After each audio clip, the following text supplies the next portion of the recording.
Gil Narvaez with Fortitude Consulting, and we're going to go over what I need you to know prior to coming out to one of our open enrollment courses. When it comes to training in an open enrollment course environment, you've got other shooters on the line. There are some nuanced things that we need to be cognizant of above and beyond the 4 rules of responsible firearms handling, right? And those are, don't point the muzzle of your firearm at anything you're not willing to see destroyed. Keep your finger outside of the trigger guard until you have made the conscious decision that you're going to fire the firearm. Identify your target, what's beyond and what's in the foreground. And one of the most important, in my opinion, is know the condition of your firearm at all times, right?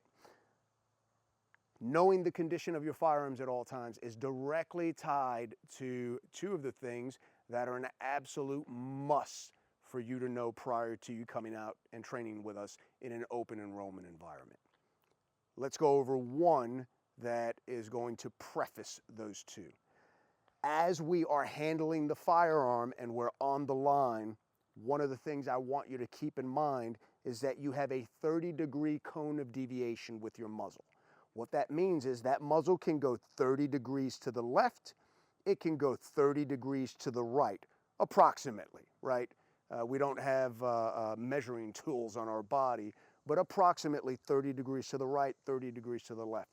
We definitively do not want to go 45 degrees to the right or 45 degrees to the left. Why do we not want to do that? I say this over and over again. If we give our body an inch, it's going to take a mile.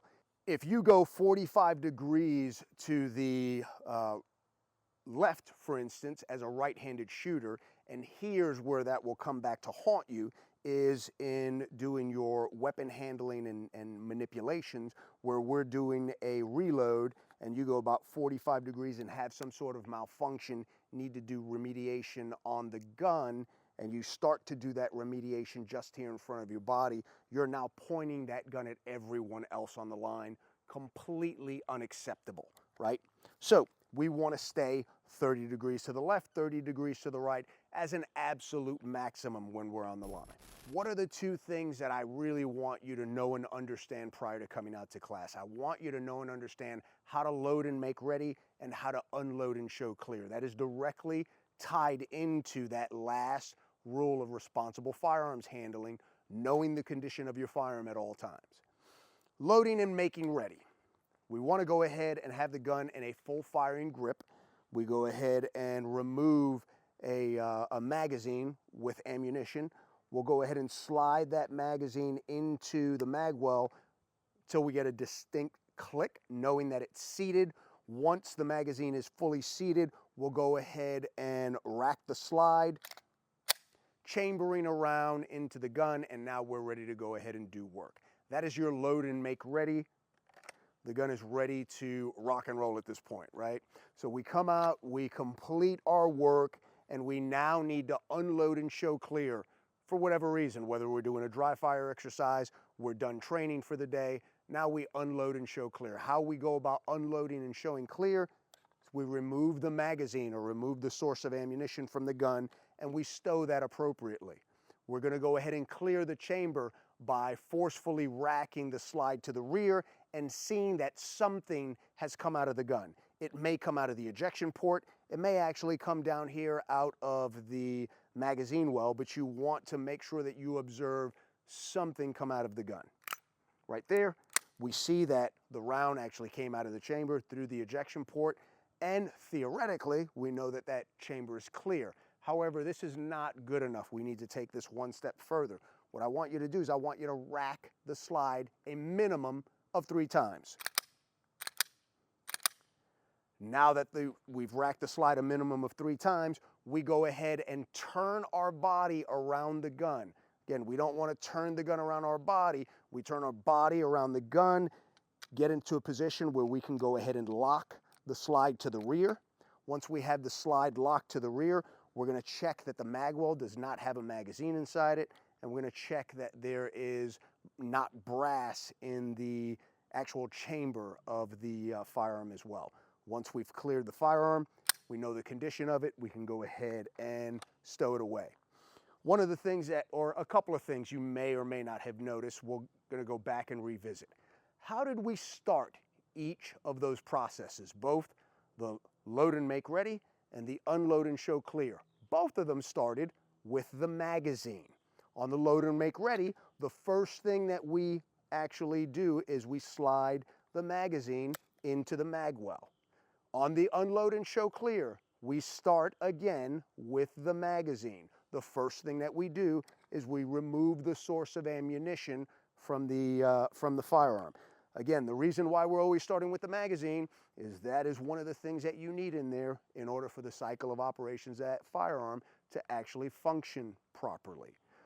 It is critically important when we're unloading the gun that we start with the magazine, because if you don't start with the magazine and you have a round in the chamber, you'll clear the chamber and then remove the magazine, there's definitively going to be a round in there, so the gun would not be unloaded. So we always want to remember that whether we are doing load and make ready or unload and show clear, we always want to start with the magazine.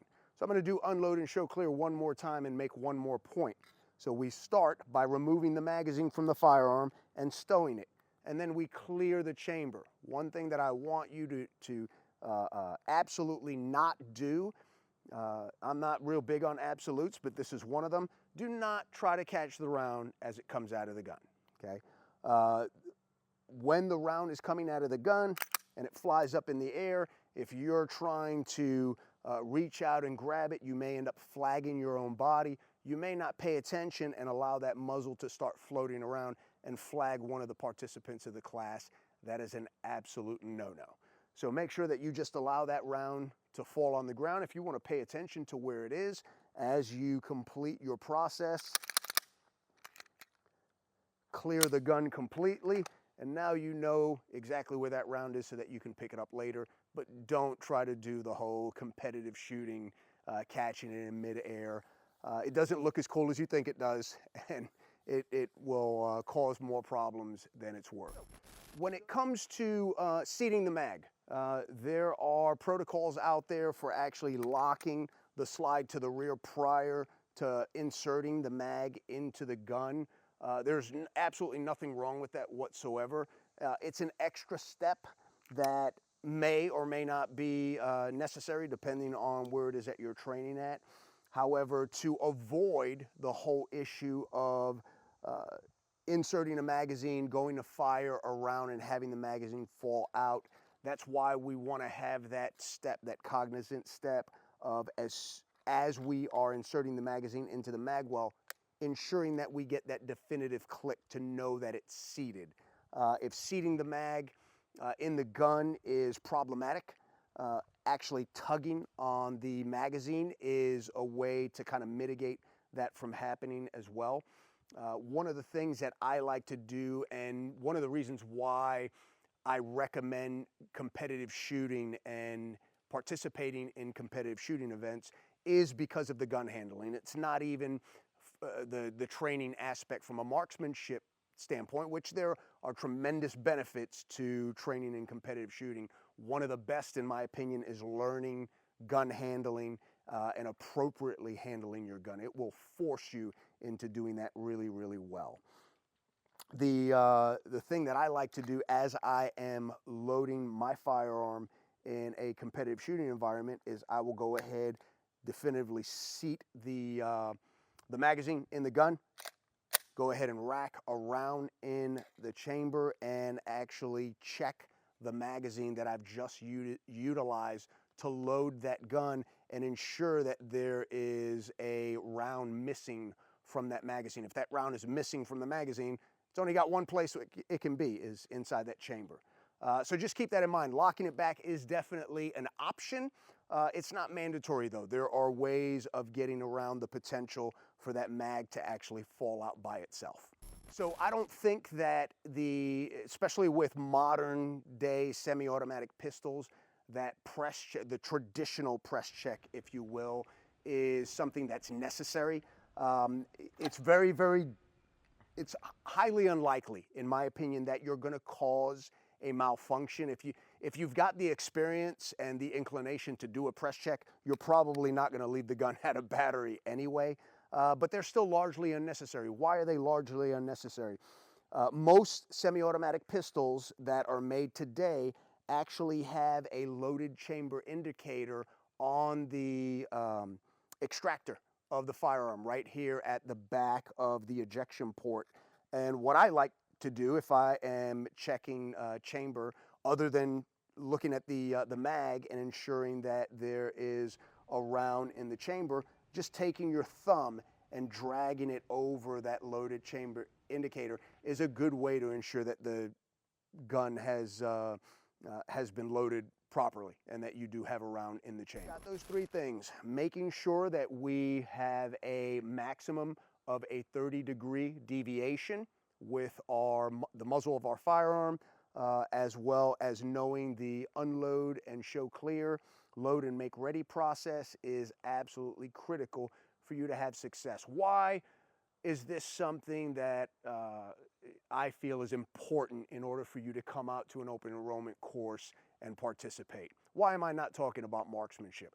Man, I don't care about marksmanship at that point. We're going to be on the range. We're going to get into and take a deep dive into marksmanship, and we'll get your marksmanship woes situated. But everyone there, myself included, needs to be very, very comfortable with the fact that you are handling your gun properly, appropriately, and in a way that it is going to take everyone's safety and security into account. Okay? As long as we can do that, handling the marksmanship issues is an easy day. If we get somebody to come out into an open enrollment course environment that is not handling their firearm appropriately, not really aware of what they're doing with it, then that is so distracting and problematic that we won't ever be able to get to the marksmanship issues. So that's what I need you to know prior to coming out to a open enrollment course. I hope you found that helpful. I hope you put that information to work. And I really, really look forward to having you come out and doing some work on the range with us. That's all I got on that topic. Other than that, just remember, continue to follow the process. Train, prepare, prevail. I'm out.